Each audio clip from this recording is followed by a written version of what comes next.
in his buttonhole.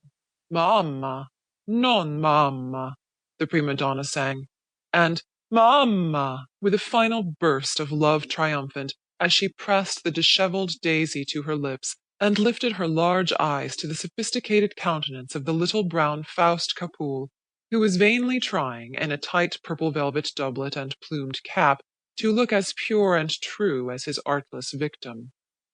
Newland Archer, leaning against the wall at the back of the club box, turned his eyes from the stage and scanned the opposite side of the house. Directly facing him was the box of old Mrs. Manson Mingott, whose monstrous obesity had long since made it impossible for her to attend the opera, but who was always represented on fashionable nights by some of the younger members of the family.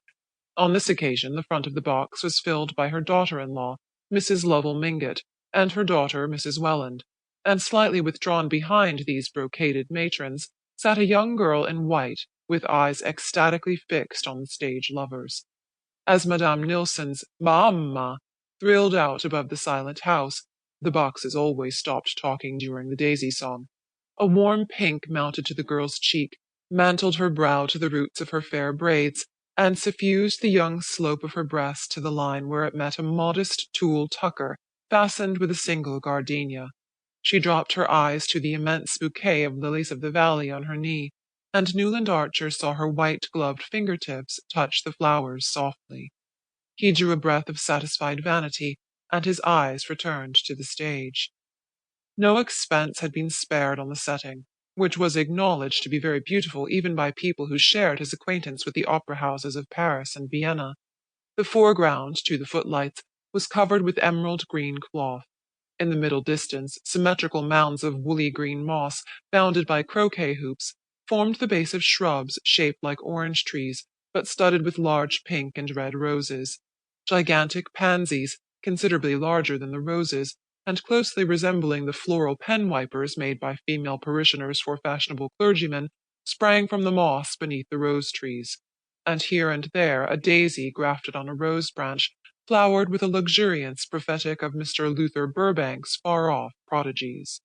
In the centre of this enchanted garden, Madame Nilsson, in white cashmere slashed with pale blue satin, a reticule dangling from a blue girdle, and large yellow braids carefully disposed on each side of her muslin chemisette, listened with downcast eyes to Monsieur Capoul's impassioned wooing, and affected a guileless incomprehension of his designs whenever, by word or glance, he persuasively indicated the ground-floor window of the neat brick villa projecting obliquely from the right wing.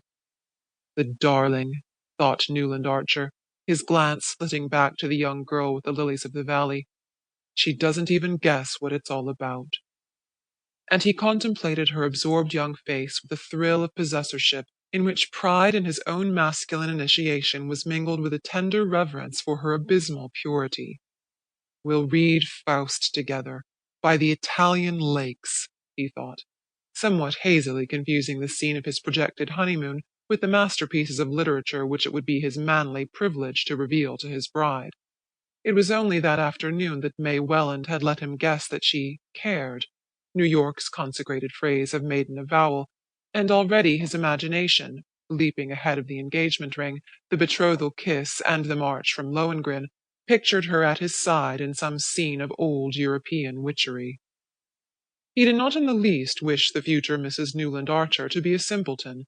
He meant her, thanks to his enlightening companionship, to develop a social tact and readiness of wit, enabling her to hold her own with the most popular married women of the younger set, in which it was the recognized custom to attract masculine homage while playfully discouraging it.